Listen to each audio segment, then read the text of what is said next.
playing with an analogy to see how it sits with you, and it's effective. We want you to think about all of the people in the world in an arena, a really big arena. And they've gathered together in clusters, and they've given themselves different labels. There are Republicans and Democrats, and there are Catholics and Protestants, and there are Jews. There are every category that you can name. There they all are clustered together. They're conflicted because some of them belong in more than one group and they don't know what to do. But there they are, and in most cases they are clustered together talking smack about the other groups. That's mostly what they're doing. And we say there are only two groups, really. There are only two groups. There's the group who in this moment, that's a key word, in this moment are under the influence of their alignment with source, they're calibrated to source, or those who are in this moment calibrated to something else. And in every one of those groups, there are those calibrated to source, every one of those groups. And in every one of those groups, there are those calibrated to something else. And you cannot, have never been able to, and will never be able to do anything about what they're calibrated to.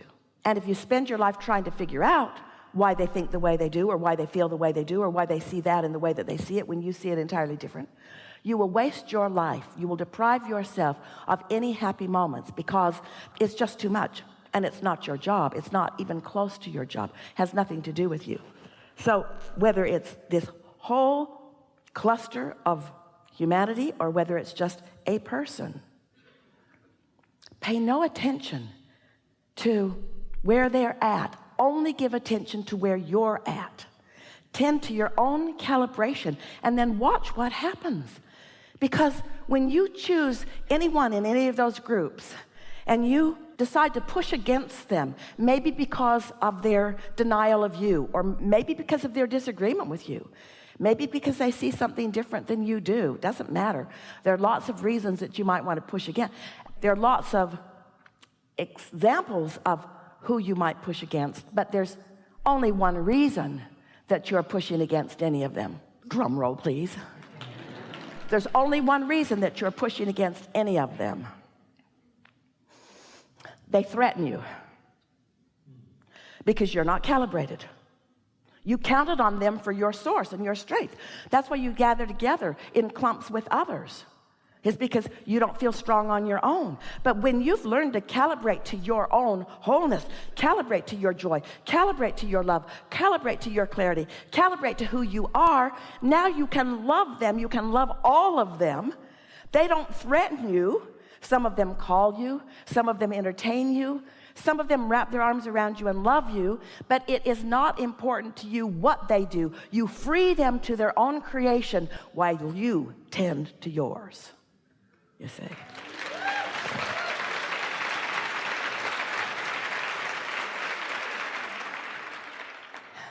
In the beginning, it's easier to change the subject altogether, but that's easier said than done because something about this person is active in lots of ways with what matters to you. And we want to say to you, the calibration between the two of you is not that far off. It's just that he doesn't like you. That's not what it is. That's not what it is. It's that things that he doesn't like about himself are the same things that you don't like about yourself, and they're active in both of you, and they are acting as aversion points. Good to know. Even in your dislike of each other, law of attraction is working. You see? And so it's easier said than done, but we would encourage you to always just step back to the basis of what you know and decide that you're going to calibrate. Esther had an experience in the last few days that just knocked her over because what someone thought wasn't what she thought, and it was about her. And how could that possibly be? How could that possibly be? How could you not think the same thing that I think about me? How could you not? How could you not? The first reaction when something like that happens is sadness, then some anger, then some resentment. Just gets worse and worse. You can die over it. Right? Self-blame is kind of my path that I take, and I don't like it. You can deprive yourself of life force itself over that. After a little while, though, because you know what you know, and you felt how you felt, and you know who you really are, then you ask yourself the question. So Esther sat to write her segment intending. That's where she calibrates. And she just asked herself the question, because she felt resentful and she felt picked on. Most of all, she felt misunderstood. And then she thought, wait a minute. Just wait a minute. Really? I've been calibrating for months in my book. Look at my world. I'm going to let that be the basis of this stupid stuff? And so then she just asked herself right out loud, Esther, which do you feel more, resentment or blessed? No contest. B-L-E-S-S-E-D, exclamation point, exclamation point, exclamation point, underline, underline, underline, circle, circle, circle, circle, circle, circle, circle. Which do you feel more, resentment or love? Oh, these are easy questions. Love. Who am I? How do I feel? What do I choose to feel? What do I calibrate to? Really? Am I going to calibrate to who I am or to who somebody who doesn't know who I am thinks I am? You got that choice all day, every day. All day, every day. All day, every day. All day, every day.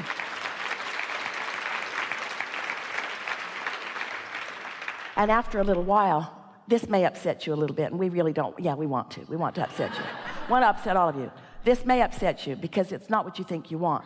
After a little while, you'll be so good at calibrating to who you are that you won't be jumping through any hoops for anybody, because you've been trying to get them to love you, and you know what? You can't be good enough to them to keep them loving you. You can't do enough to keep them loving you, because they got to be tuned to love before they can love you. Can you control that? And does it have anything to do with you? It doesn't have anything to do with me. Oh, what a relief. What a relief. It doesn't have anything to do with me. So now I can just tune in and love them. How clean is that? How frisky is that? How good feeling is that? How brilliant is that? How easy is that? Well, sometimes not as easy as I'd like it to be, though.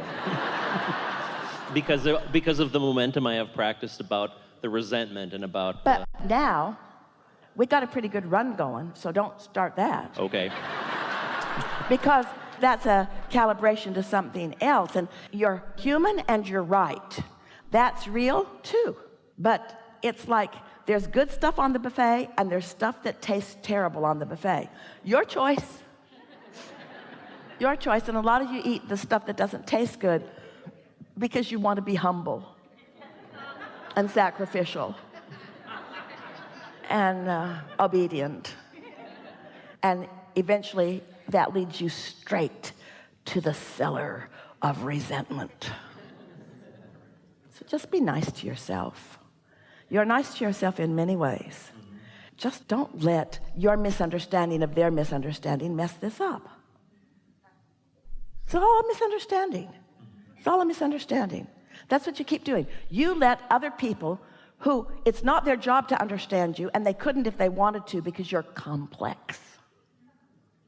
You want them to understand you, and when they don't, now you've lost your way. Really? How many more damn books do we have to write?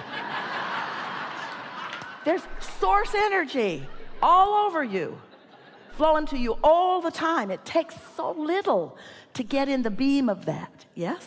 Yes. Yeah. Enough? Enough. Thank you. Really good. Really good.